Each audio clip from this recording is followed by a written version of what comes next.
Hello there! I'm going to try and make this one quick because I've spent quite a bit of money this week and there's a lot to get through. So let's crack on, shall we? First thing to mention would be finding a very rare set of Iron Man figures in TK Maxx.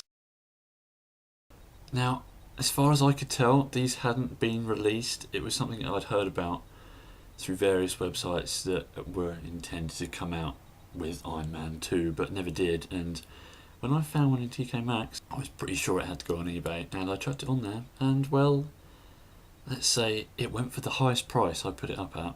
I had put a bidding bit on there, but the guy who bought it went for the buy it now, which was about 10 quid more, and then used America, which meant the postage was 10 quid. And overall, I made about 40 quid on the deal, which is rather nice. And I spent my winnings on a Grimlock. Oh yes, look at this, look at this. Now, I got this guy from Kapow just for expediency. There were a few that were cheaper on like shops from like Taiwan or whatever, but I thought I don't really want to have to wait a month for it to get here. And oh lordy, look at this. This is actually my first Grimlock. I don't have any others. I've got a repaint of the classic one as Overkill, and that's about the closest thing I've got. And this is just really nice, really. A nice big chunky Voyager again, like Soundwave, although he isn't quite as solid as Soundwave. He hasn't got any of the proper chimey ratcheting, and some of the plastic feels a little bit on the resinous side. And I don't really want to turn him around and show you how hollow he is at the back. It's not that bad, it's not that bad, but I don't know, it just feels like a few gaps could have been filled. But then, when he does that, doesn't really matter, does it? All in all, this is just an excellent representation of Grimlock from the game, and I can't really find many things to point out that would make him better. I guess the first thing would be that his weapons are a bit small. I mean, this shield is tiny, and come on, it's not covering any of him up there, is it? The sword could have done with being a bit bigger, but it's an all-round excellent package. Sadly though, the transformation is rather simple. I was hoping for something a bit more involved. But you still get this lovely dino mode. Oh, look at the light piping. Oh yes. It's just nice. Look at it. It's a Grimlock. That's what this is. Unless his tail's a bit fat, and I don't want to tell you what it's made out of if you can't really see, because that'll ruin a bit. But look! Oh, it's all glowing and raw. That's something else right there. Just look at it again. Just look, all that what's in on top as well. That's so nice, and I've got some pretty good pictures of this in action. Oh, it's just such a nice feature. It's light up done properly for a change. And when I show you that the same day I got Grimlock, a Marvel Universe Iron Fist arrived, you can sort of see what I did with his strange fire punch accessory doodad here, because it fits rather nicely inside Grimlock's mouth and sort of clips onto a bit that was in there. I managed to get it to stay and took a rather excellent picture of it, which looked like flames were coming out of his mouth and it was all glowing, and that was pretty darn excellent. So certainly if you can swing a bit of cash to get this guy, because who knows if he's going to end up popping up in Toys R Us sometime, I sure as hell don't, then definitely go for it. Grimlock. Why do you want Grimlock? Yeah, the end. The only other bots I've got this week have been bot shots, of course, because I'm slightly addicted to them now. I got myself a lockdown like I wanted to do, and he's nice, you know, it's a little bot shot lockdown, and the little car mode is just ace. Nice. And then I went into Asda and found the new 3-packs and got the one with Dirt Boss in, because it's Dirt Boss, and look, he's made out of translucent purple. That's excellent, and it's a Cybertron homage because it's not a bright green forklift. It's, oh, I think this is my new favourite bot shot. It just looks so good in this plastic. You will not be able to tell through the camera quality that's being put out at the moment, but this is lovely, and there's the reason I got the 3-pack I did, to be honest, because the other one had the jumpy shockwave in, but one of the bots in that was like a see-through Skyquake that is too near to the acid storm I've got to just, nah. would not be able to justify that purchase. So along with Dirt Boss in this set, I got a couple of the new type bot shots. I think they're flip shots or something.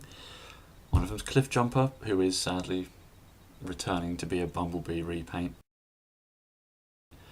And I don't know, I guess the vehicle modes end up being a bit better on these guys because you don't have to have the massive spoiler at the back, and I don't know, it's a cute little car, but I can't help but think that once you have it transformed, and invariably these will flip and land upside down, that you've just got a figure that seems far more static than regular bot shots. I think it is because it's sculpted to look dynamic that makes it look so static. It's hard to describe. When you look at this figure, his legs are sort of sculpted to be in a pose, but because they don't actually move at all, it just looks bad. It looks like some sort of statuette that you would use to play a miniatures game, and not like an actual basic figure. I guess his arms can sort of do a punchy thing, but that's about it. Don't really know what to think about these guys, and I don't really want to get many if I can help it. Rather just stick to the good old flappy up and down arms talk. The final bot in that 3-pack was Brawl. So I've got 2 Brawl bot shots now. Because this one's rather different. He's green like he should be, but he's always screaming. Why is he screaming all the time? It's quite unnerving, to be honest. But he's, you know, completely new sculpts. Looks like he's based on the Fall of Cybertron Brawl design, looking at his legs. Don't know, it's an odd mix of styles.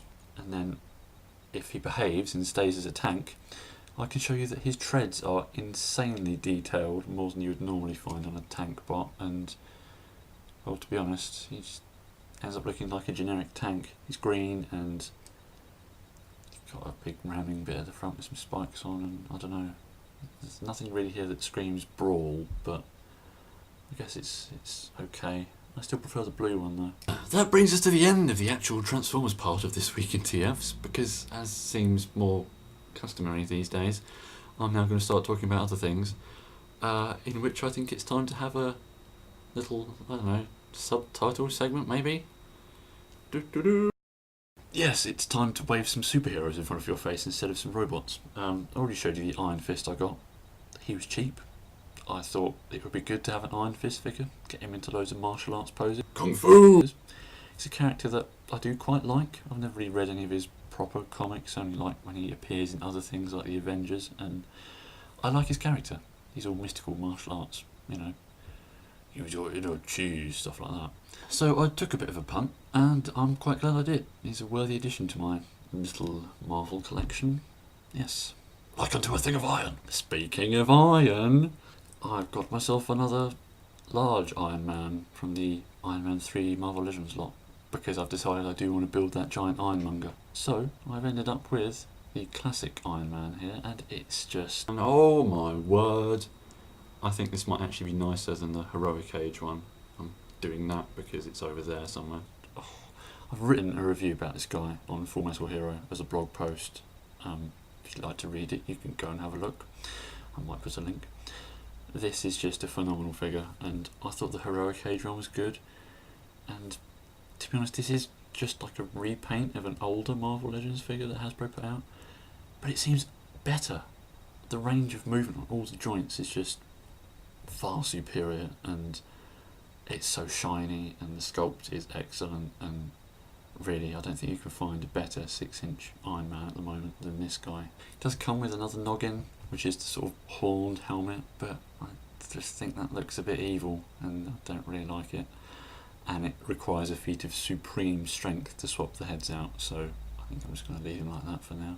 And while I was in Asda, did manage to find quite a bit of reduced stuff. There's loads of these big cages that they put out because they're obviously moving around the toy section, and there's loads of stuff just chucked in there, marked down incredibly. Found some Thor figures that were almost £1 each, £1.20 or something. Got a couple of those to send down to my dad's shop, and I could have spent an age looking through all that stuff, but I didn't. There was quite a lot of Creo in there, the first wave of stuff that nobody wants. But I managed to find some Lego, and it's Marvel Lego, and I'm sort of, you know, walking down that dark path, and you can see something poking here. It's the Shield Truck. Yeah, it's Loki's Cosmic Cube Escape, whatever it's called. It's a set with a big blue truck, which is very nice, and sort of has a tip-up thing at the back to sort of launch Loki off of, because he's bad, and it launches some missiles that you push. It's just a really nice build of a big truck that, as every Lego vehicle is massively out of scale with actual people. But anyway, when it's Marvel Lego, you don't buy it for the thing itself, you buy it for the little minifigures you get. So you get a little Loki, who is just, I don't know, it's a little Lego man of Loki. You can't really find him particularly evil. And you get Hawkeye, who's all, I'm angry, or you can swap his head around, he's all like, oh, I'm Ultimate Hawkeye with my sunglasses on. Oh, Iron Man's lost one of his jars on his feet. I basically got the set just to have a Lego Iron Man, and he's got a face in there. What can I say? It's a Lego Man of Iron Man. It's pretty cool, but it was never going to be great, was it? But it's just nice. It's a fun little set. It was nice putting it together. Might get some more Marvel Lego if I can afford it, because it is insanely expensive when it's not reduced. One thing to point out that I did see in Asda, which foretold the coming of something, was a ticket on one of the shelves for the Creo Combiner sets. They didn't have any out, there wasn't a price there. So if you want to get some of those, keep an eye on Asda in the next few weeks, because they'll pop up there. I'm not really bothered about them, to be honest. I'm just waiting for the Beast Hunter stuff to come along, and hopefully, if this new Creo stuff's going to be popping up, that won't be far behind. All that's left to say is, after watching an Ashen's review, yes, I watched his video, my friend John decided to go and get some of those creepy Playmobil blind bag figures, and I found them so funny that I had to get a couple myself. And you'll be able to see them on top of my clipboard over there. One of them is a horrifying sort of pop singer with a really scary face, which I'm just going to show you a picture of that will probably haunt your nightmares. And the other one was a Rastafarian man with a drum. You don't see the eyes of the demon till him come calling. And honestly, when you look at the page of other figures in this set, I cannot find another more unsuitable for children line out there. Because they're all like horror characters and racial stereotypes. It's just... when these things are like 98p a piece, the amount of laughs you get from them is far exceeding that cost. So yeah, I got those, and I also ended up getting what I can only describe as a plastic representation of Smuzno, a little Dave Mentz, complete with the stubble in his hockey gear. It's Dave. So if you want a laugh from an obscure toy that is very probably really not suitable for the age range of children it's aimed at, get some Playmobil, because they are so funny. John ended up with a horrifying sort of cyborg. It looks like a robot, and then you lift up a mask and it's got a smiling human face underneath. And he also got a really angry looking Mexican. Yeah, stereotypes. So that's all for now, and probably for quite a while, because I don't have that much money left in the bank. It's not a dire situation, but I'd rather not be spending as much money as I did this week for a long time. We shall see. So goodbye, Grimlock. Goodbye, Grimlock.